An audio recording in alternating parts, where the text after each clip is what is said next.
Somewhere in the Skies is brought to you by HelloFresh. Delicious, healthy food delivered to your door and made in your kitchen. Next time you're listening to the show while preparing your HelloFresh meal, visit HelloFresh.ca and use the promo code Somewhere50 for 50% off your first box. Courtesy of your friends at the Antica Podcast Network and HelloFresh.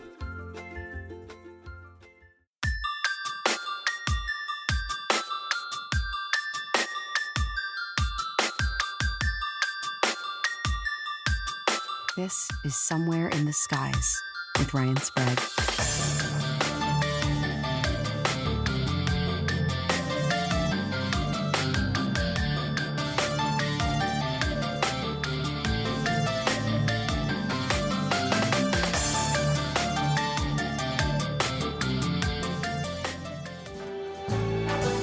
Start spreading the news. I'm leaving today. I want to be a part of it. New York, New York. California, California, here we come.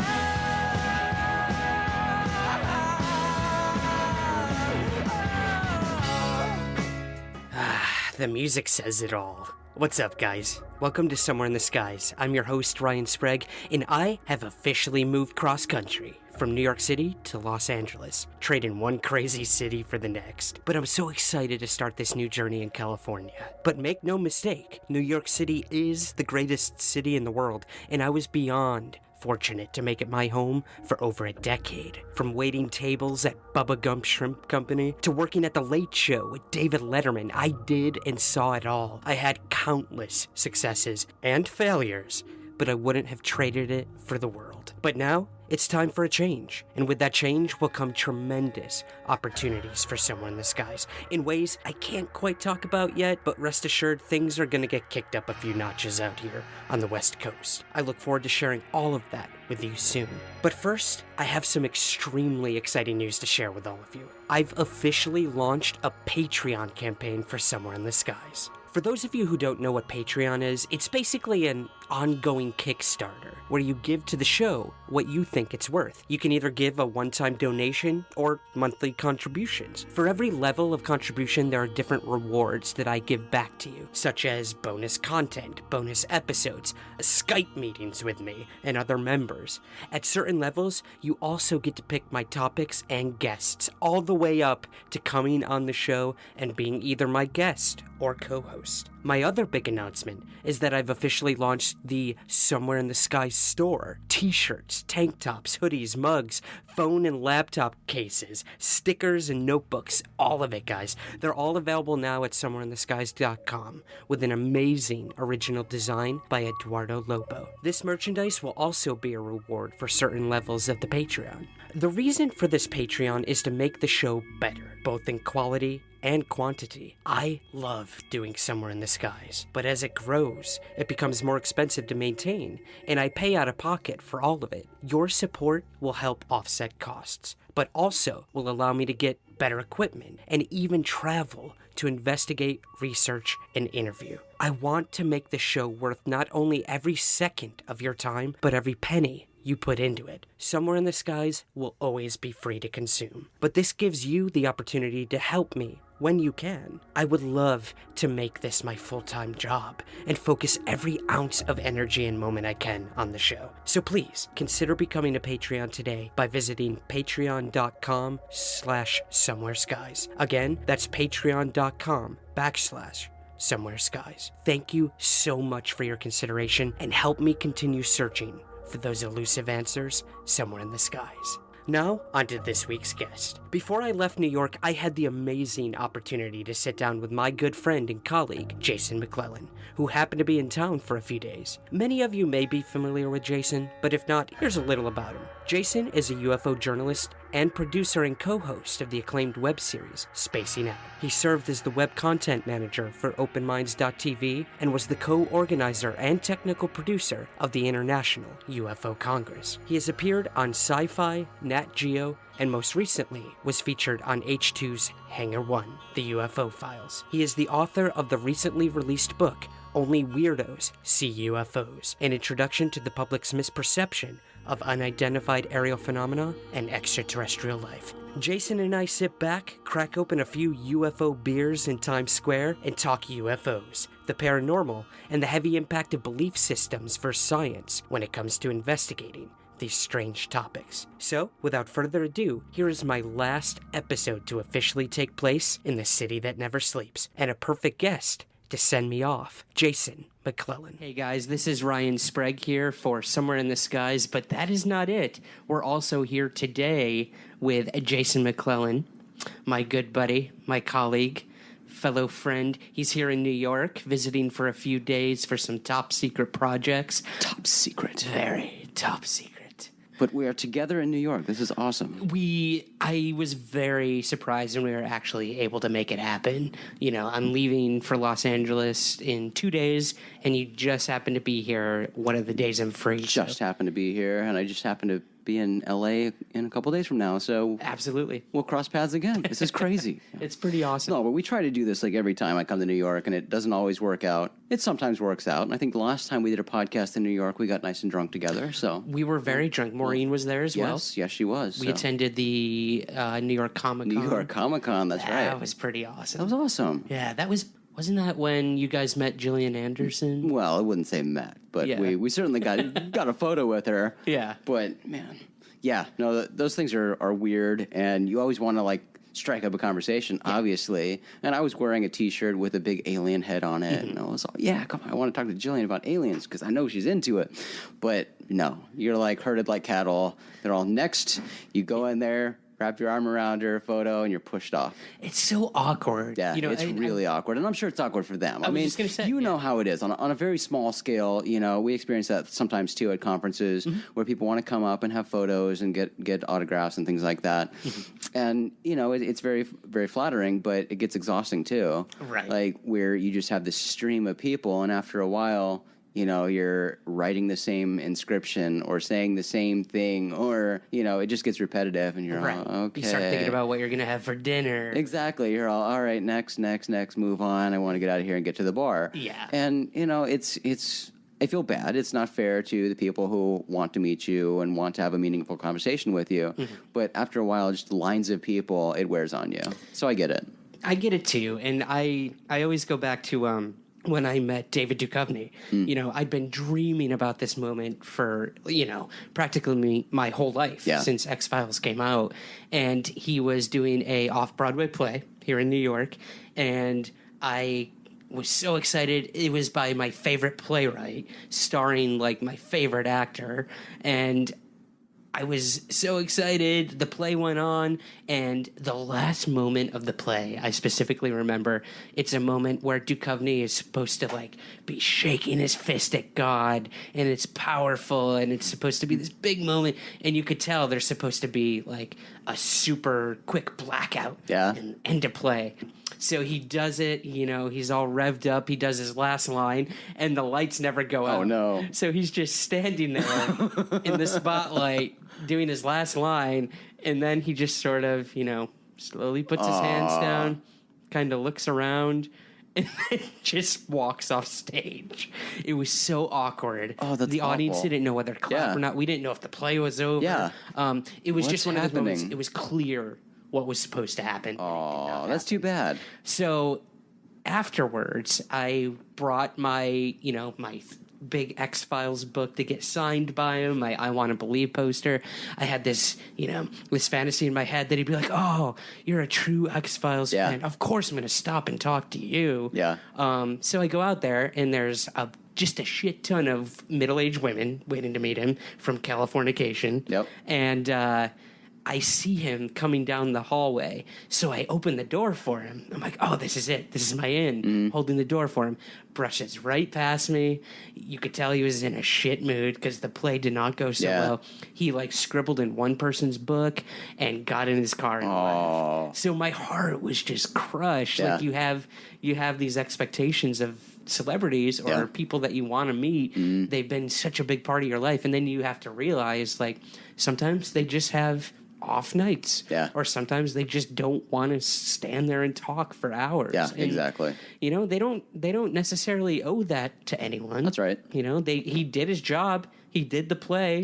He could go home if he wants. Yeah. You know, so I feel like those moments are tough. So I'm glad you guys got to get a photo with Gillian, but also at the same time, it doesn't surprise me that you didn't have like an hour to chat or anything like that. And, you know, to be fair to her, I'm sure if it were up to her, because she's a nice person, she would have entertained some conversation, but it's always the handlers, you know, you're at the mercy of. So, you know, when they're pushing you along, you've got to follow the rules. So that's a good point. So you just follow the orders that are being barked at you, and she like smiled politely and nodded, and I thought, okay, well, it was what it was. I enjoyed it. That was that.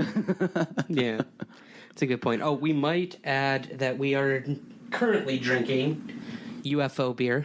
Jason was nice enough to purchase this for the two of us. Yes, we are drinking UFO beer. We are big fans of UFO beer. If you haven't had UFO beer, it's made by Harpoon Brewery. They have a UFO line, many flavors. What do we got? Raspberry, huckleberry, Hefeweizen, and a white ale. Oh, it's so good. So, yeah, fantastic beer. We love UFO, so thank you, UFO Beer. Brought to you by UFO Beer.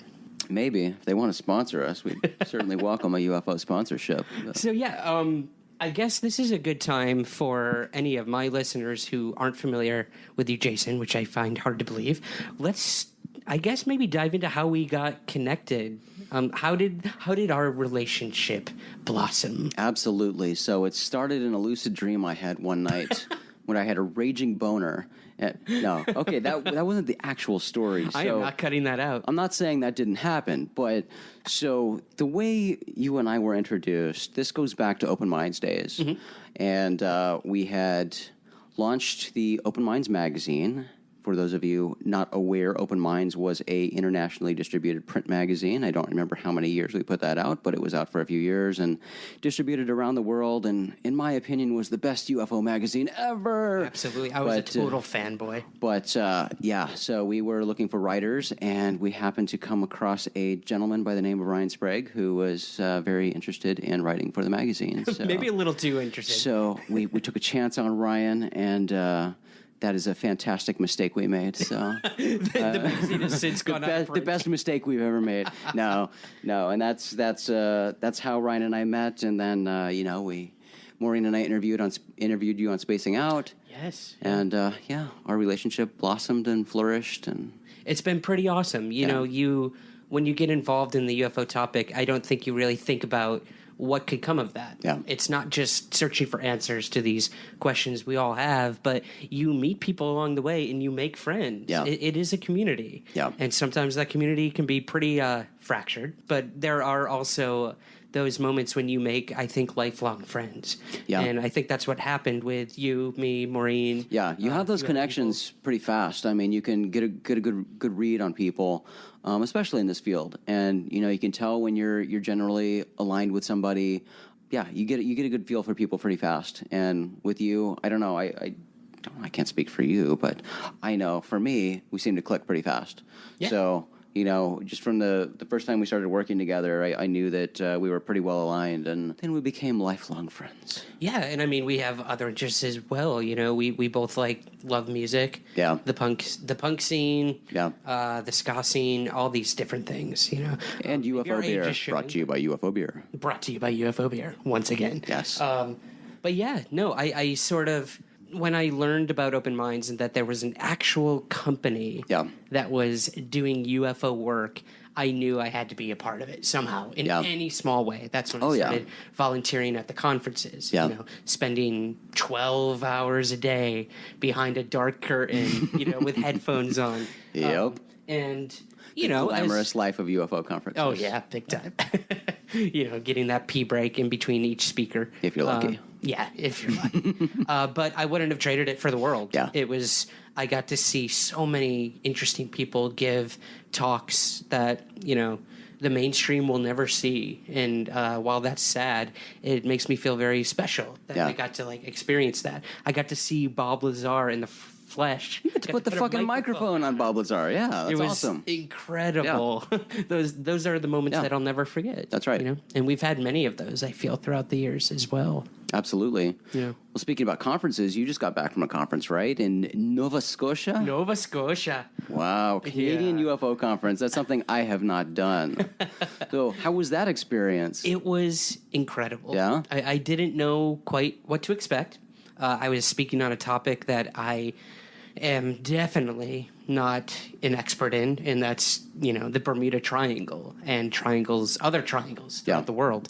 I had written briefly about it in an article for Jim Harold, and someone caught wind of it at this you know, small town in Nova Scotia, and they're like, "Why don't you talk about this?" Yeah, I'm like, "Yeah, sure, why not?" So I got out of my comfort zone. I did extensive research, and I was able to find 5 other mysterious triangles throughout the world. Nice. That had similar incidents that happened similar to the Bermuda Triangle. Planes crashing, ships disappearing, people vanishing, cryptids, UFOs, everything you can possibly think of.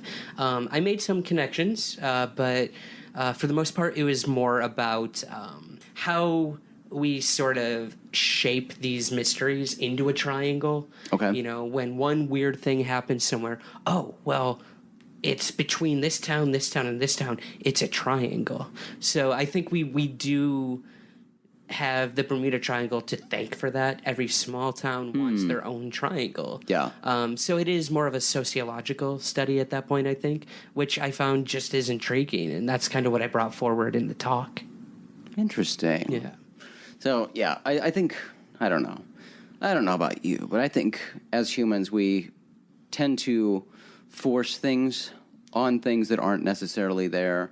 One thing I'm thinking of in particular is our friend Chuck Zukowski and something you recently talked about, the Paranormal Highway. You know, looking at a parallel line, a line of latitude where mysterious things happen to fall along this point of line across the country. They just so happen to line up perfectly on this line. They don't actually, you know, some of it's a stretch. But is there something there? There certainly could be, because when you look at it, when you hear the evidence, you hear, you know, what he's identified, you're all, well, there could be something to that. Yeah. Why, look at that. Area 51's right on that. Interesting. But, you know, who knows? Who knows if we're, you know, just forcing something that doesn't exist, you know, onto something that makes sense to us, or is there something genuinely there?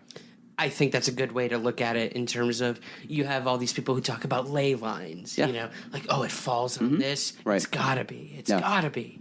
I think we tend to want to simplify things, put them in a box. You and I deal with this in the UFO field a lot, that the only answer for UFOs is aliens. Sure. And we both know that probably, I shouldn't say we know, we're not only keen to the ETH, the extraterrestrial hypothesis. Sure. There could be a million different reasons for UFOs in the sky, under the water, wherever they might be. But for so long, when people think of UFOs, they think of aliens. Right. And I think that's extremely limiting, and it's tough. It's tough to get people away from that. Right. Every TV show, you know, wants you to think it's aliens. Right. And we're here saying, look, it could be something else. It's yeah, that's the tough thing, and it's tough to get people to understand that, and especially people in the UFO field, you know, because there's a lot of belief there, you know, a lot of wanting to believe that there are extraterrestrials, and not just that there are extraterrestrials, but the mysterious things we're seeing in the sky are courtesy of extraterrestrials. That is certainly a possibility, and I always want to stress to people that is definitely a possibility. But if we're responsible in looking at this stuff, and we're saying that 95% of all UFO sightings can be explained, in those 95% of UFOs, a lot of that stuff is... You have to remember, those are things that people are seeing and reporting as UFOs or things that they don't recognize in the sky. So even some of those and the remaining 5% could be extraterrestrial, but they could also be some of those things that are identified in the 95%. But things in the sky can look super weird because there's a lot of stuff up there that on a day-to-day basis we're not used to seeing. So, you know, people get tired of hearing things explained away as Chinese lanterns, but Chinese lanterns aren't something that everybody sees in the sky every day. Yeah. When you see a Chinese lantern in the sky, it looks weird. When you see a rocket launch in the sky, it looks weird. When you have certain environmental, you know, weather conditions with clouds or whatever the situation might be, that's going to affect how something appears in the sky. So you might say, oh, I've seen a rocket launch and it didn't look like that. Well, that was one rocket launch. that was one rocket launch. You could have different situations. There's so many variables. There's so many variables that happen all the time. And, you know, blimps, weather balloons, missiles, you know, all sorts of things that are happening in the sky. You know, you have skydivers with flares on their feet. You know, airplanes that there are specific companies and specific skydiving companies who specialize in doing nighttime dives with flares and fireworks and stuff to create these nighttime effects. Which that's is what they freaking do, cool. and it looks awesome. Yeah, and that's but the thing. again, it's not something you see all the time. So when you see it in the sky, you're, holy shit, that is so bizarre. I've never seen anything do like that. And you say, and I know about those skydivers who have flares on their feet, and they can't go up and do loop-de-loops and stuff, so it can't be skydivers. Yeah. But there are plane companies that specialize in that too. So it's just, you know, there's a lot out there that people in the general public aren't aware of that exists, and it's not something you see on a day-to-day basis. So when you do see it, it's fucking weird, and you're going to go, holy shit, that's a UFO. Yeah. But there's just a lot that people aren't accustomed to seeing. Yeah. So, you know, people get really excited when they see weird stuff, and I know I'm guilty of it too. Like, being in the UFO field, seeing everything that I've seen for so many years, like, I'm still guilty of that. When I see something that immediately in my mind that I don't have an explanation for, I get giddy. I'm a schoolboy. I'm jumping up and down. I'm like, aliens! But, you know, you have to step back and understand that there is a lot there that has rational explanation. Yeah. But at the same time, knowing that, and I have to tell myself this, but knowing everything I know and being able to identify everything I can identify, I always have to remind myself that just because I see something and I think I know what it is, that's just my opinion. That's my thought at the time based on the information that I have. It doesn't rule out aliens. That's still a possibility. Yeah. The key here is to be open to possibilities, and you can still, unless you can absolutely write it off, you can always entertain that extraterrestrial possibility. Yeah. Well, let's take, for instance, when I was at this conference this past weekend, we did a ghost hunt, and it was something I'd never done before. Okay. And I will admit, I don't necessarily, I'm not big on ghosts. I've never had really anything I would consider a legitimate paranormal experience. You have to go which is ghost hunting with interesting. me. Well, yeah. I will believe in aliens. I believe in UFOs, but like when it comes to ghosts, I don't know if it's a fear of believing Sure. in it, but so I was really closed off when we went to do this ghost hunt, and I think that has a lot to do with it too. Like if you're closed off immediately to something, if you're that skeptical, even if something legitimate or genuinely paranormal or just anomalous happened, you just would brush it off or, you know, find some sort of prosaic answer for it. But I will tell you, there are things that happened at that ghost hunt that completely changed, like, I wouldn't say my beliefs, but completely swayed me the other way. That something really weird happened. I felt, I smelled, I saw, and I experienced things that were not normal and were foreign to me. And that was pretty life-altering, I'd say. And it happened within, like, 5 seconds. Yeah, that's and awesome. That changed everything for me. That's awesome. I'm not saying I'm, like, going to go out and ghost hunt and start talking to spirits. Right. I think that's another thing we have to keep in mind. When you have these experiences, they're extremely personal.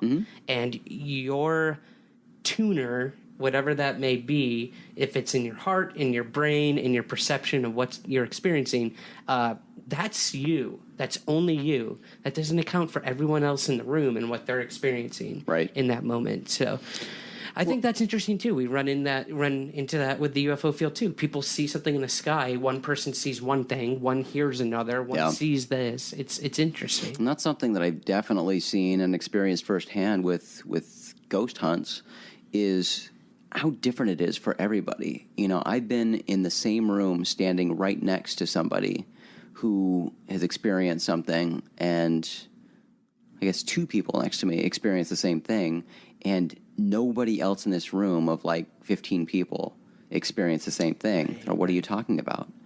But that happens, and it's kind of a common thing where it's just isolated to certain people for some reason.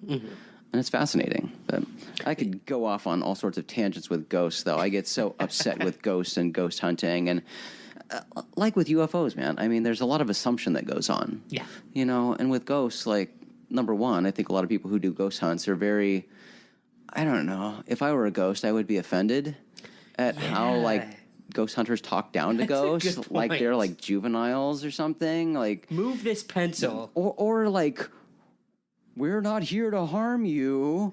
Now, this thing in front of me is so you can tell us you're here. If you're here, would you please make it light up? Like, seriously. Yeah. If you really think these are, you know, people who died and, you know, or adults and whatever, like, talk to them like adults. Right. Like, stop being demeaning. Stop treating them like children. Like, have a normal conversation with them. Yeah. And say, look, hey, we're here. We know you're dead, whatever. We'd love to, like, have interaction with you. You know, we have a recorder here. You know, if you talk, we'll be able to hear you later. We can't hear you right now for whatever reason. But if you would have a conversation, say that, and we'll hear it later. That'd be cool. Thanks. But, like, talk to them like normal people. Right. And also, the people who usually say, like, we're not here to hurt you, they're the ones who are the pussies, you know? They're the ones who are going to freak out and run away if anything happens. Like, they're saying that, and they're worried the ghosts are going to hurt them. Like, we're not going to hurt you. What are you going to do to a ghost? Give me a break. Good point. I mean, it's got to be just kind of really annoy the ghosts. Or, really? Did you just say that? You're not here to hurt me?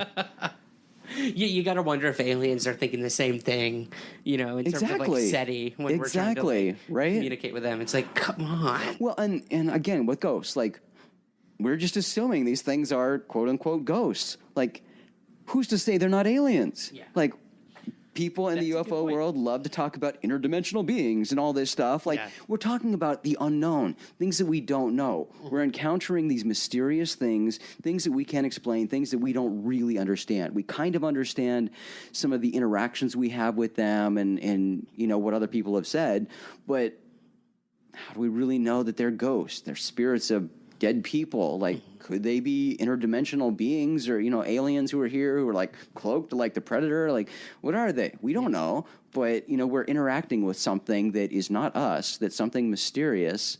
And so, I don't know. Could it be Bigfoot? I mean, it could be like all sorts of things, you know. So to like put everything in that one pile of ghost, you know, that's weird to me.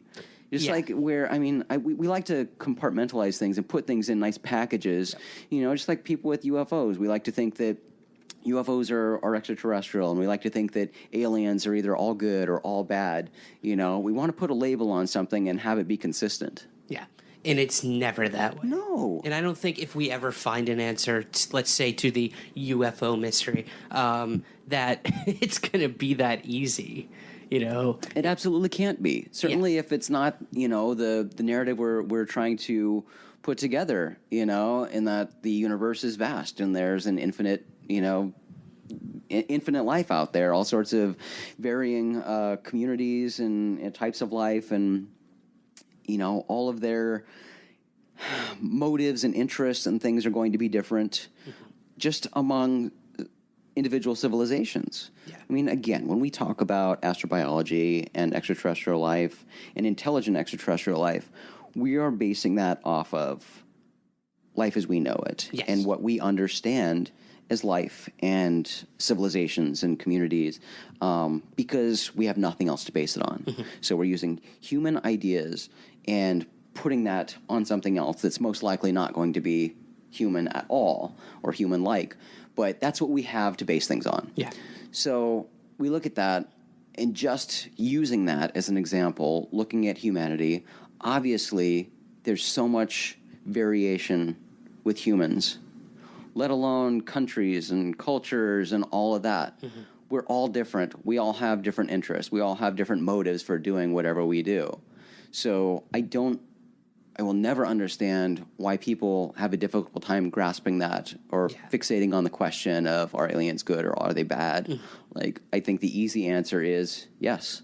Yes. That's a good point. Some are going to be good. Some are going to be bad. Like, if they're not just like the Borg, a collective mind, like, they're going to be different. And we like to believe that there are, all sorts, a multitude of races and civilizations out there. Mm. So obviously there's going to be a lot of everything. Yeah. So the reason for being here, are aliens coming to eat us? Are they coming to take our resources? Are they coming to be friends? Are they coming to warn us of nuclear war? What are they doing? Yes. Yeah. All of that. Like, if there really are all these civilizations out there that are able to travel through space and are visiting Earth, like, I think the answer is yes to all of that. Yeah. I think it's a bit of everything. Yeah, that's a great point. I mean, we have, like, the contactee movement back in the 60s and 70s preaching, that these aliens are here to stop nuclear war, to help the environment. And it's like, really, they came from vast distances. They have no idea how to communicate with us. They, their makeup is completely different. Their ethical scale could be non-existent. And they're going to come here to be like, you need to stop putting candy wrappers on the lawn. That's another one of my pet peeves, dude. So same problem I have with ghosts and like ghost hunting shows and in horror movies too. Just the issue with communication. Like in horror movies, you always see it with ghosts. Like they'll like mumble and make noises and grunt and groan and freak people out and do all sorts of questionable things. And then in the end, they'll finally like communicate with somebody and tell them what they really want. And they're like trying to get help to resolve certain issues they have or whatever. But I always scream at the TV. And well, if you can talk, use your words. Mm-hmm. Like, be more effective in your communication. You have the ability to communicate. Yeah. Tell us what you want. Why are you here and what you want us to do? Mm-hmm. So my thing with aliens and people who say that, aliens come to them and deliver an important message to them, like, we need you to spread the word that, humans need to change because they're going to ruin the Earth. All right. So here we are. The same people who say this are the people who believe that aliens are vastly superior technologically and can communicate telepathically and, these higher beings. They decide it's the best course of action to go to one asshole in the middle of nowhere and deliver this important message and say, all right, now it's on you. Yeah. Save the world. Yeah. Like, really? No. If they have the ability to communicate and they have this vast technology and they can communicate telepathically, why don't they broadcast a message? Like, tell everybody. Like, they have the ability, but they don't. So either they're assholes or they don't have the ability. I don't get it. It's the oldest story in human history. Yeah. Giving this message to one person to spread amongst the people. Mm-hmm. I mean, look at Christianity. That's all it's based on. Right. Is putting this on one man's shoulders to spread the word. Yeah. So again, that whole idea of belief system comes in. A lot of people believe that ufology is nothing but a religion. And at times, I can't argue that. Mm-hmm. I try to defend that it is not, that there is a extremely rigorous scientific approach by some within ufology. Mm-hmm. There's a philosophical approach. There's a psychological approach. But a lot of it does rest on belief. Oh, absolutely. And in a way, it has to be. Mm-hmm. Yes, it does, but it doesn't have to be to the extreme of religion, and that component does exist. Yeah. But yeah, I mean, when we're completely honest with ourselves, yes. When it comes down to it, a big portion of this does rest on belief. Mm-hmm. And you know what? I'm fine with that. Yeah. But that keeps me going. We're looking for evidence, for that proof, for the thing to convince us of new things, and more than just stories or things that are told to us by other people. Mm-hmm. So we're on that quest, and that's a quest we'll be on forever. But it's having that belief that keeps us going on that path. Yeah, and not being content with that belief. Understanding that belief is just a belief, and those beliefs can change. And I think that's a problem with many people, is they are ingrained in the beliefs because they've been told certain things, and anything that comes after that conflicts with what they've been told. Mm-hmm. So, no, that's wrong, and they're not going to change their beliefs. Yeah, and we live, at least here in America right now, in a time where your belief is not going to be changed on certain topics, whether you're looking at it politically or anything else. You're not going to change anyone's mind on certain things. And we live in such extremes right now in this country, which is scary. It's pretty scary.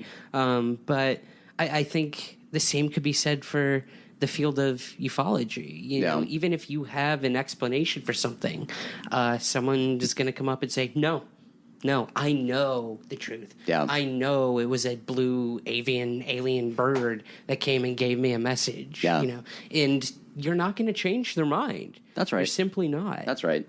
Yeah, and it's frustrating. And you don't need to try. Like, some people have made up their minds, and that's how it's going to be. My mind is made up. That's right. So, good for them. Yeah.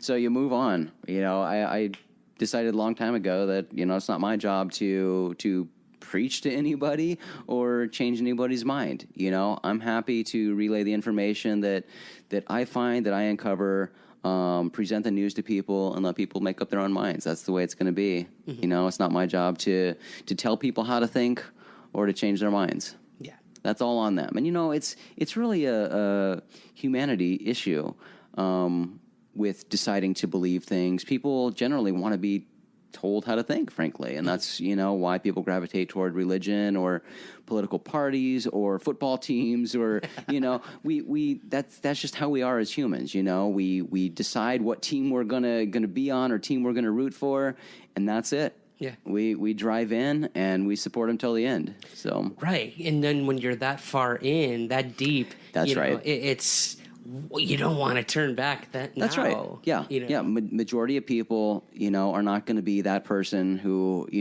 wants to take that hit and doesn't want to, admit, hey, I was wrong. Good. Yeah. I reevaluated, and I was wrong.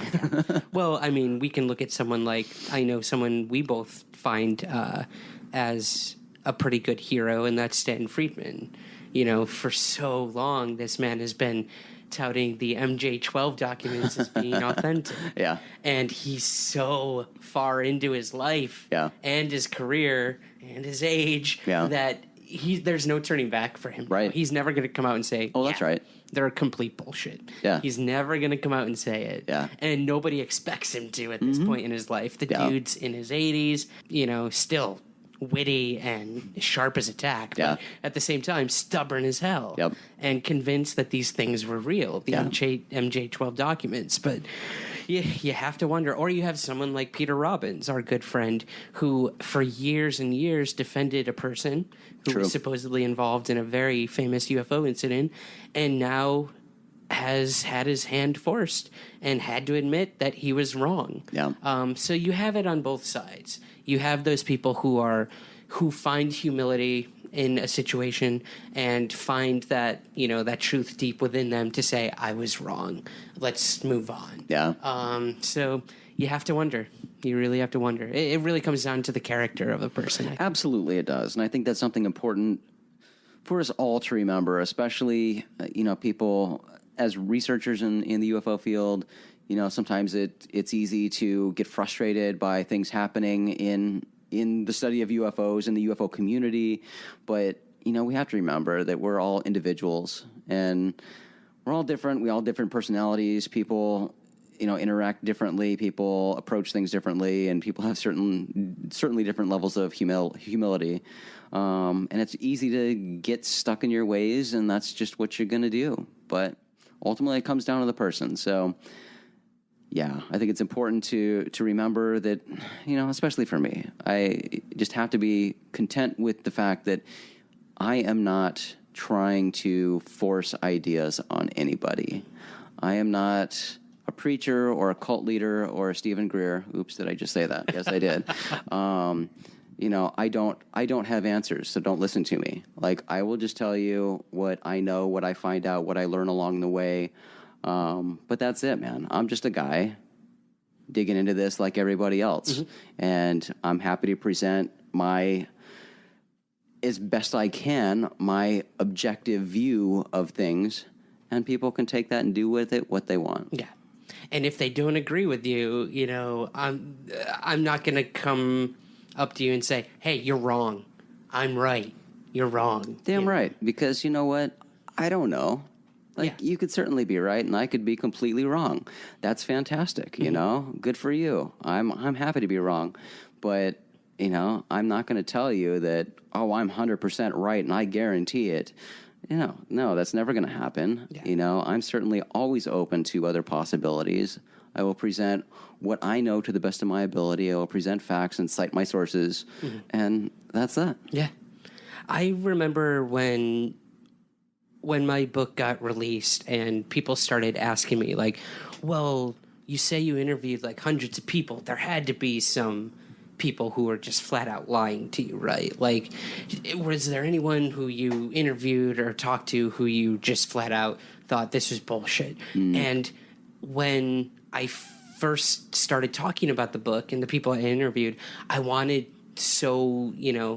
just easily to say, yeah, of course. There were people I thought were just batshit crazy or were lying to my face. But then I really had to sit back and say, you know what? I wasn't there. And I think that's really important, too. Whenever someone comes forward and says they had a paranormal experience, a UFO sighting, anything, a psychic premonition, I wasn't there in the room when it happened. That's right. So I try to keep that in mind, too. As the years go on and I get more involved in this field, if we even want to call it that, I've become more skeptical, but I've also become more open-minded. So it's just such a juxtaposition. Absolutely. And ebb and flow all the time. Absolutely. And I totally get that. I wasn't there. Yeah. No, I totally get that. And yeah, you and I are aligned definitely on that. So, for those of you who don't know, one of the main reasons that I became a fanboy of Mr. Jason McClellan here was a web series he had called Spacing Out. And this was sponsored through Open Minds. Yeah, correct? So this is something that Maureen Ellsbury and I put together. I forget what year we started it, but it started because there was a need. We were filling a void. So at Open Minds, at the time, our colleague Alejandro Rojas had left the company, and so we no longer had his UFO podcast that he was doing. So we needed a show to fill that. So I was thinking about, just doing another podcast, but I had wanted to launch a web series as well. And I was like, well, we could kill two birds with one stone here and do a web series and have that audio be an audio podcast, but also have a web series. So that's what we did. We launched Spacing Out. It was essentially a hybrid talk show news program where we would present recent UFO-related headlines, and we would also have interviews, and Maureen and I would discuss the headlines too. So we would present the news in an objective journalistic fashion, and then we would, after the fact, interject our personal opinions into that. Yeah. So we tried to separate that, but also have the talk show element of it too, with that discussion with guests. So that was the gist of it, and we had a lot of fun with that show. And that ran for how long? We did that for a couple years at least. Yeah. We did more than 100 episodes of that. And, it was a great run, and made a lot of contacts through that show. We were also featured on the Huffington Post at the time as like one of the top 5 YouTube channels you're not watching, but you should, or something like that. So, and we were invited on, at the time, Huffington Post had their HuffPost Live, their like 24-hour live streaming program. So got to go on that and talk about Spacing Out. It's pretty cool. I think it's awesome because you don't see often, first of all, younger people talking about UFOs, and second of all, on such a professional level. Yeah. If I wasn't entrenched in this topic and I happened to come across a mini news show on YouTube about UFOs, like, of course I'm going to subscribe. You know, it's just, that's freaking awesome. Yeah. And you don't hear about it that often, right. this topic, for the younger generation. So I thought it was pretty cool that, like, you open this up to people who necessarily may not have ever been interested in UFOs. Yeah. And just were like, this is awesome. It's like 10 minutes long, out of my day. I'm going to watch this. Yeah. And I know, like, you guys had fans, like, come up to you all the time, be like, oh, spacing out. What happened? Where's spacing out? Yeah. Because the run eventually, unfortunately, did come to an end at one point. Yeah. But you recently announced that Spacing Out is actually going to be coming back. We did. Yeah. Yeah. So Spacing Out's coming back. Woo! Probably in September. Okay. That's what I promised anyway. So we'll see if I can hold myself to that promise. But yeah, so it's going to be a little different, obviously, because Maureen and I are in different states now. Yeah. So she's in Washington and I'm in Arizona. So I've got some logistical things to figure out. And we've said we're going to make it a little more broad as well. Not strictly focused on UFOs and extraterrestrials. I mean, that will obviously still be the primary focus of it. But we'll probably open it up to some other paranormal topics as well, because obviously we're both interested in other things, but our main focus is UFOs and extraterrestrials. So we're still figuring out some of the details, but the plan is to, in September, Spacing Out will come back. That's awesome. And that's the most important part. It's coming back. I will be subscribing again. Well, and I have a feeling that you might be involved in one way or another. So I think so. I hope so. We'll see how it goes. I'll have to talk to my people. You'll be sort of in my neighborhood now, so That's true. We'll make doing things easier. That's true. You guys are going to get used to Jason McClellan, trust me. Once I'm out in LA, it's not that far, hop, skip, and a jump. So Damn right. It's a much more of a event when we're able to make it to either New York or Arizona. But now, you know, we're going to be in each other's backyards, so I think that's going to make all the difference. I have a question for you. Mm-hmm. And so, broadening, spacing out to other topics, what is, like, besides UFOs, what is, like, the next thing you'd really want to dive into, whether with Spacing Out or other projects? What other things would you want to investigate? I want to investigate fantastic alcohol. Okay. not the answer I was expecting. But No, not at all. I'm not joking at all, of course. But we're doing it right now with UFO Beer. UFO Beer, sponsored by UFO Beer. UFO Beer. I'm gonna crack open one. Yeah, man. I mean, I certainly have in recent years explored more paranormal topics, and I do want to, because I have the technology to do it, and you can get technology to do it, and I've had interesting results. Obviously, the ghost hunting is fun. I really enjoy that, and have had some of the more unexplainable things happen to me with ghost hunting. Okay. So pardon me. That's something that I want to do more, just because there is, and that's this. You know, people talk about that, and you know, you and I have both experienced this, where we have television producers like coming to us and basically wanting us to be able to do what ghost hunting shows do, but with UFOs. And you know, well, there's an obvious difference there. It's not the like, same. Yes, on some level, and I tell people this all the time, especially when people say, "Where should I go to see a UFO?" I tell them, walk outside and look up. Like, if you invest the time, you have the patience, just stare at the sky, and you will most likely see something strange, because there's all sorts of weird shit just flying around up there. Like, it is there. You just have to spend the time and look. But ghost hunting shows are you know, they're sexy because you've got all sorts of gadgets and you can run around, and like, you know, it's good for TV. There's stuff that happens and you can see it. And there's a history there. Exactly. You learn So you've got a place. backstory, you've got things, and you know, whether or not the stuff they are pushing, you know, is true, you know, whether or not these things that are causing things to happen have anything to do with that history, you don't know. Right. But stuff is happening, there's interesting flashing lights, you know, there's stuff going on and potentially stuff to see. Whereas UFOs, for a TV show, you know, yes, again, you can see stuff, but it takes a lot longer, a lot more time to invest in a production, and usually production companies aren't going to do that. They're not going to spend an entire day with you while you sit there and stare at the sky hoping for something to show up. Right. Well, and, like, this is scientists' biggest argument with UFOs is, of course we want to look into UFOs. Of course we're interested. We have nothing to monitor. Yeah. Once a UFO event happens, it's gone. Yeah. How do we repeat that? Yeah. Like, that's the scientific method right there. Yeah. There's no repeatability. I love the guys with the UFO Tog project. They're trying to make that happen. So is the group that Leslie Kane's involved with. UFO Data. Yes, UFO Data. They know that that's lacking, and they're trying to fix that by having stations set up with various meters to detect various things, various atmospheric conditions, just anything you would want from a scientific standpoint.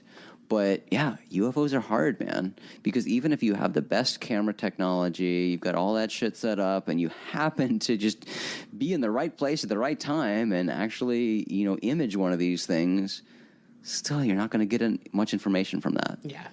So it's a good point. Yeah. So and with ghosts, you would pretty much have the same stuff to work with, but with ghosts, you don't have to explain it. Mm-hmm. You just go, wow, that was weird shit, and that passes. Yeah. But it's interesting. Yeah. I think I would have the same answer too. Like, I would definitely want to experience something paranormal. Mm-hmm.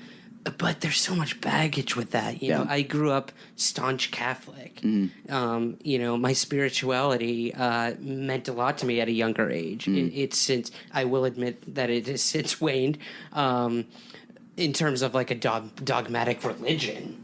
But at the same time, like, when I think about UFOs, I'm not thinking, oh my God, it's Jesus in a UFO. But when it comes to ghosts, that's all I got. We're drinking warm beer because we don't have a refrigerator. No refrigerator and no ice machines. Come on, Row Hotel in Midtown Manhattan, New York City. Get your act together. What do you expect? It's a hotel in New York. That's true. I'm lucky we have a room at all. So. I know. It's about the size of my apartment. Yeah. So, yeah, we're doing ghetto style here. We've got beer with ice. I love it. Such a sin, but I love it. Because it's UFO beer. Sponsored by UFO beer. Yeah. Speaking of sin, yeah. So Jesus on a UFO. I don't necessarily ever connect my spirituality with UFOs, but I always run into that problem, with ghost shows. Sure. Like, oh man, like, is this an actual spirit? Is this like something that once was? Is this higher power, if it's a god, is he allowing them to communicate with us wherever they might be in the afterlife? So there's a lot of baggage that goes, I think, with ghost hunting that you bring into it. Sure. But at the same time, like, that could be pretty rewarding too. I think that could change your faith if it were challenged in the wake of a ghost sighting or encounter or experience. Sure. Yeah. Yeah, and I don't know. I mean, I think more in recent years I've grown more interested in ghost hunting and the ghost aspect because I've started thinking about the nature of ghosts, and the possibility that they could be extraterrestrials or something else. Like just quantum physics. Just the fact that, it's such an unknown, but it's something that I've definitely experienced and, can pretty easily experience when, I've had pretty good success with it, on ghost hunts. So it's rewarding in that sense. And I would like to think that maybe I would come up with some more answers for my own questions and my own edification, just by doing more. But I would like to do some like camping and Bigfoot stuff because, again, same question. Like, some people think Bigfoot's a ghost, but, others think Bigfoot's an extraterrestrial. So we're looking at you, Greg Newkirk. Good old Greg. Calling him out now. Yeah, but, Kawani Lapsaritis, is a big Bigfoot researcher. And in fact, when he presented at the UFO Congress, he told us that there were 2 Bigfoot in the audience, and they approved of what he was saying. Yep. So, Bigfoot, has a cloaking device or something and can be invisible. So that's fantastic. So, he has that ability. So who's to say, when you're ghost hunting and you experience something that's not Bigfoot? Yeah. These things are all intertwined. It's fantastic. But, they're is the mindset out there with many people that Bigfoot could be an extraterrestrial. There is a correlation with a lot of UFO sightings and things with Bigfoot sightings. Yeah. And, based on people who claim to communicate with Bigfoot, Bigfoot's even acknowledged that is an extraterrestrial. They are an extraterrestrial species, so. Yeah, and again, like, why have we never found a body of a Bigfoot? Sure. This is a living, breathing, ape-like creature. Why has one never been found? Are they immortal? Do they just wander the woods forever? Or does their cloaking device stay intact forever when they die? So when you're just like walking and you trip over something that you don't see, you're like, what the hell? What was that? Yeah, that's a good point. The idea that all these things are intertwined, I think, is That's the thing. I mean, I don't understand people who put boxes around things and stay within that box and don't want to touch things. And you find that so much in the UFO community. They have no interest in ghosts or no interest in Bigfoot. There's just all UFOs. And really? Like, I that's so foreign to me. I don't understand that concept because for me, it's all about the mystery of the unknown. Yeah. Like, it's unknown mysteries. And, this is all fascinating stuff to me. I'm just looking for answers. And these things are all mysterious things that, in one way or another, I've determined through my own work that there's something there to look into. Like, there's something there that people experience that I've experienced and I don't have an answer for. Yeah. So how do I know they're not related? How do I know what they are even? And I don't know what they are. And that's what's exciting to me.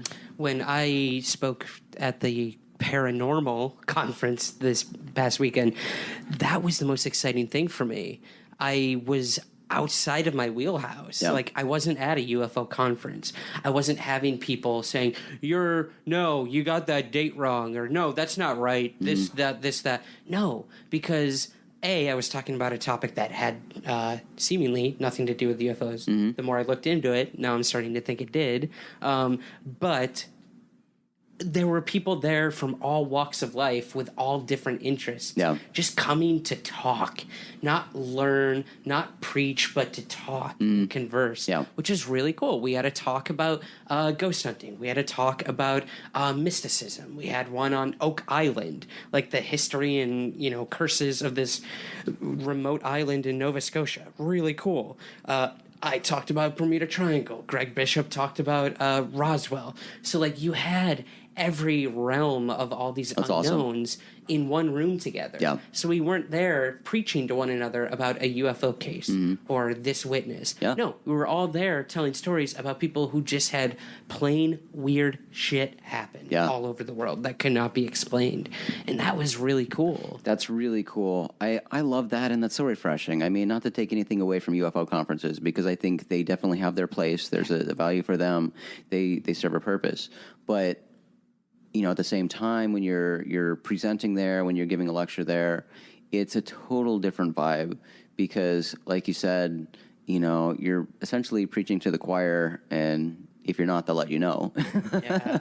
But, it's that audience. Like, they are aware of what you're talking about, and either casually or they consider themselves an expert on it, and they're happy to let you know about that and all the places that you're wrong. But, other conferences, paranormal conferences, or just pop culture conferences. I know Maureen and I were just at Denver Comic Con. Oh, yes, and please. And we did an X-Files panel there about real-life X-Files. And that's awesome. It was so packed. They turned people away because there was no room left. Yeah. Like, we thought, maybe a handful of people would come and they would be, there by accident because they thought, like, Gillian Anderson and David Duchovny would be there. But, like, we walked up there and we're all, holy shit, there's, a waiting room and people have this line coming out the door. Like, this is kind of freaky. But it was awesome. And those people were awesome. They were so engaged. And this is just the general public, It's not your typical UFO crowd or the UFO community. This is just pop culture people, like, who love X-Files but are also into paranormal stuff and wanted to hear about, like, real stories. And so we talked about, military involvement in UFO investigations, and talked some Skinwalker Ranch, and talked some, CIA, mind exploration studies and, mind warfare. but these people were just eating it up. And at the end, like, we left time for Q&A, and usually at UFO conferences, you don't want to do that because that's opening yourself up to a can of worms. But no, this was great. People asked so many great questions, and we talked about, like, we mentioned the Montauk Monster from a few years ago, and there was this little kid. I don't know how old he was, but at the end, it might have been a girl. Can't remember now. But they asked at the end, like, what was the name of that monster? And they wanted to, like, look it up. So this is adorable. But, you know, these people were great. They asked great questions. They were engaged. And afterwards, a lot of people came up and talked to us and asked us questions, like, just to us. And so it was fantastic. It was a really, really great reception. And I love talking to crowds like that. And I think a lot of people do. You know, that's why I don't think a lot of people know, but Travis Walton, you know, does a lot of Comic-Cons and things. He goes to, like, Dragon Con and some other things like that. And there's some other researchers who do that too. I know Chuck Zukowski goes to some of them. He was at San Diego Comic Con a couple years ago. But yeah, I mean, they're totally different vibes. But, you know, I love them because, as you know, and, you know, you're in the same boat. But, man, when I do this, when I talk to people, when I try to inform people about these topics, like, I have no interest in preaching to the choir. Yeah. And that's not my target audience. I love people in the UFO community. I do. Don't get me wrong. Those are my peeps. But, you know, my goal is to reach pop culture, the general public, the people who genuinely have an interest in this stuff, because pretty much everybody does. Yeah. You just need to present the information to them. And, you know, they don't really get it other than garbage things like Ancient Aliens. Sorry, dudes. Right. But, yeah, like Ancient Aliens, that's like their view into UFOs. Everyone you know? who I tell what I do, they're like, oh, like Ancient Aliens? Yeah. No, not like Ancient Aliens. So, I mean, they want to hear the stuff. They don't want to see, you know, the bullshit that, you know, all those, like, fake YouTube sites are putting out. Yeah. You know, hearing people talk about legit stuff, you know, they're hungry for it, and they want to hear people, and they want to be in that atmosphere where they can, you know, have a serious conversation about UFOs and not be ridiculed about it. Yeah. I had a very powerful moment when I was giving a talk in Rochester, New York, to a small UFO meetup group, hosted by Cookie Stringfellow, the wonderful Cookie Stringfellow. Love Cookie. Who I know is probably listening to this. Cookie, thank you so much for all the work you do. Hi, Cookie. Sweetheart. She is a sweetheart. She's great. So my parents came to this talk, and I was very hesitant to...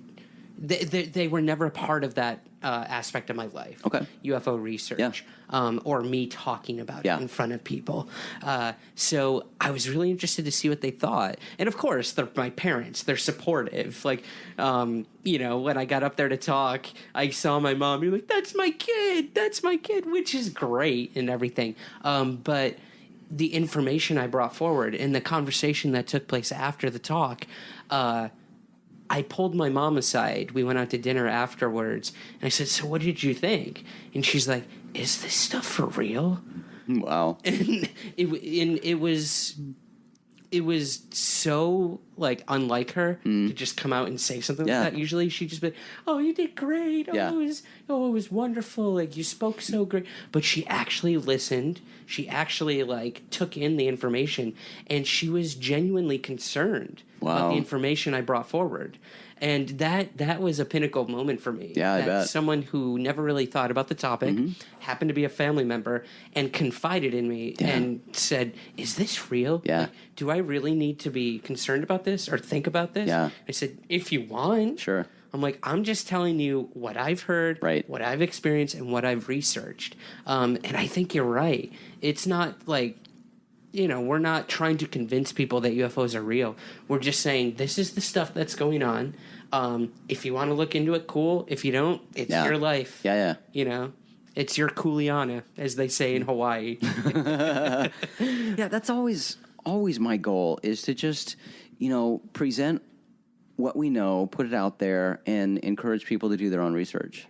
You know, because ultimately people have to make their own decisions. Yeah. Like, and, you know, they can pick and choose the researchers they want to follow or, you know, believe information that's being put out there.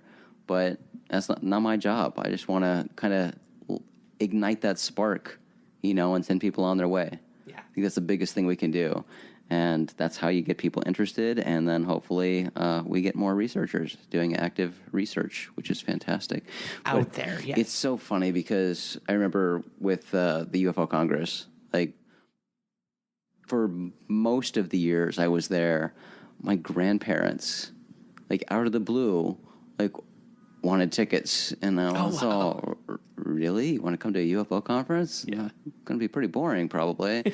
But no, they were, like, all into it. And they came, like, every year. And I was all, that's interesting. Yeah. I never would have thought my grandparents would want to come to a UFO conference. Yeah. But they did. My grandpa was super into it. I think my grandma spent all her time in the casino. But, As she should. yeah, no, he was there. And then my parents came out, too. And that was really funny because I think the first lecture they went to was Barbara Lamb, and they came out of it, and they're all, that was interesting, hearing about alien penises and how we're alien hybrids. So, yeah, sorry about that. Yeah, that's always tough. That's tough. You get a pretty broad spectrum at such a large UFO conference that's 5 days long, Oh, yeah, for sure. You're going to hear everything from, like, ex-military to scientists. And again, I mean, UFO conferences aren't geared for the general public. As much as, as organizers, we try to make things accessible to everybody and try to get things that the general public will be, able to take in. Yeah, no, UFO conferences, you're going to have some pretty deep stuff, pretty far down the rabbit hole type stuff that, like, if you're just coming into UFOs, you go, what the hell? It would be tough for someone who's just getting into the topic. Yeah. Yeah, I that's another big concern is, like you mentioned, Secure Team 10-7. Yeah, whatever they are. Who cares? Or something like Ancient Aliens, which was, I have to admit, pretty awesome the first season. Sure. But how do you stretch a show into 10, 12 years? Yeah. You start making shit up. You have to. At that point, And it's dealing just, with a lot of stuff that's not ancient history. Yeah. Like, it's so weird, the stuff they cover now. Yeah. Anyways, we could bash on Mr. Sucralose all we want. But yeah, like you said, for someone just getting into this topic, it's tough.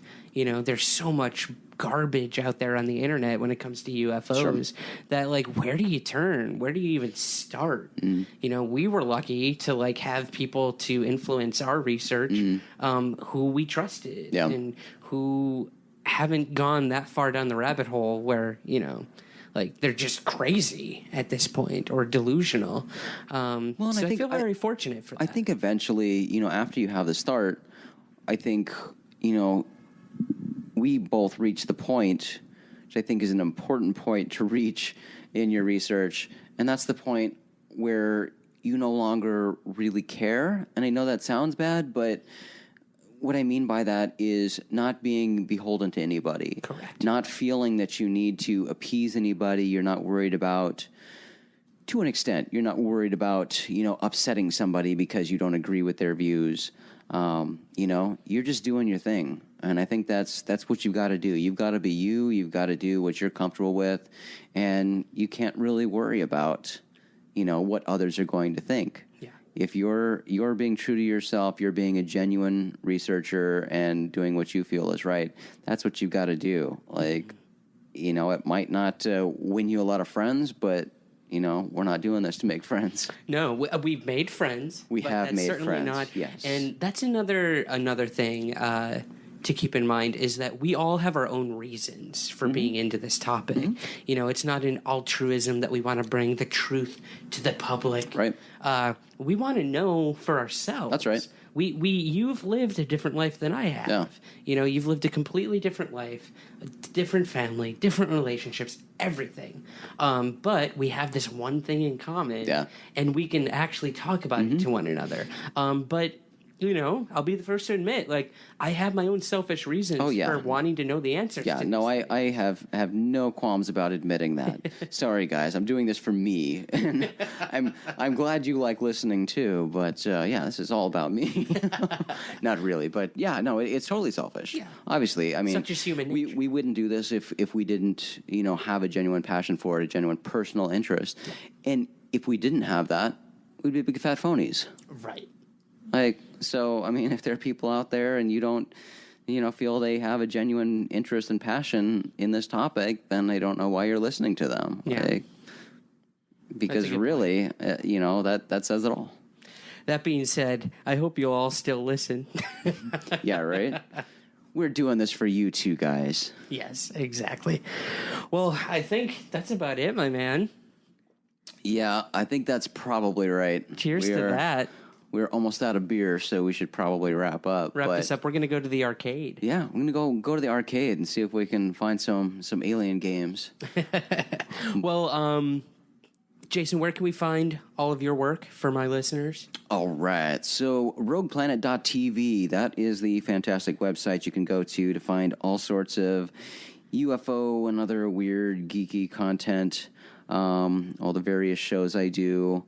And there'll be more shows coming soon in the future. That's where you can find any information about Spacing Out that will be coming. Also on Twitter at Acentric. That's ACECENTRIC.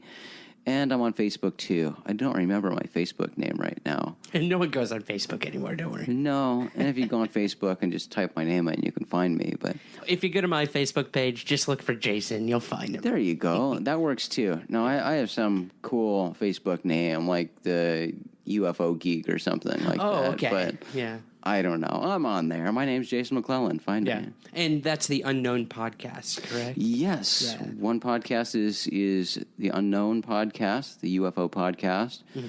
Also do the Punk Rocker Moonstopper Podcast with our mutual friend and colleague, Amy Shira Title, where we talk a lot about space, but also our mutual love of punk rock and alcohol, and we get into UFOs too, and we're soon going to do a UFO episode with Mr. Ryan Sprague. So. Can't wait. And yeah. What about you, Ryan? Where can we find all about you? All my work can be found at somewhereintheskies.com. Oh, that's awesome. Didn't you write a book? I did. I wrote a book. It is called Somewhere in the Skies, A Human Approach to an Alien Phenomenon. Well, that's fantastic. See, your subtitle is so much shorter than mine, so it makes it difficult for me to remember mine. Anytime I try to say the name of my book, I can't remember it. So let's try. Yeah. So my book's on Amazon, as is Ryan's. Mm-hmm. My book is called Only Weirdos See UFOs. And before you get angry at me, the subtitle is An Introduction to the Misperception of Unidentified Aerial Phenomena in Extraterrestrial Life. You got it. All right. Yep, I know that is a fact. Yeah. It's a wonderful book. Again, read the subtitle, people. Absolutely. That's asking too much. Yeah. I was very honored to have been featured in the book as well, recounting my own UFO sighting. Yes. So thank you for that. Oh, I needed you in there. Yeah, for sure. With wonderful cover art by one Caleb Hanks. Caleb Hanks, yes. He made our weirdo on the cover. It's fantastic. Awesome. Yep. We'll be seeing more art from Mr. Caleb Hanks in the future with upcoming shows, so look for that. Awesome. All right, well, this has been great, man. I'm so happy we got to meet up in the Big Apple. That's right. We're literally staring at Times Square right now. Yeah, it's kind of awesome. Phantom of the Opera. Yep. And, I think we only heard a couple sirens, so that's weird for New York. It's New York. Yeah. I called in a favor, told them we were recording a podcast. Yeah, I'm surprised that no one's banged on the door yet. That's right. These walls are paper thin, so... Yeah. They're probably interested, and they're probably going to look us up and listen to the podcast. What the hell are those two doing in there? Guys, they're talking about UFOs. Scandalous. All right, guys. Well, that's it. We'll talk soon. We're going to go play some arcade games. It's arcade time. This episode was sponsored by UFO Beer. UFO Beer. All right, that is it for this week's episode. Again, you can find all of Jason's work at rogueplanet.tv. You can always listen to past episodes and contact me through the website, somewhereintheskies.com. We're also on Twitter at SomewhereSkies. And again, the Patreon is at patreon.com/SomewhereSkies. If you haven't already, please consider subscribing, rating, and reviewing the show on iTunes. It helps us gain new listeners and ask new questions. I will see you here next Monday, and remember, keep your feet on the ground, but never stop searching somewhere in the skies. Also, drink UFO beer.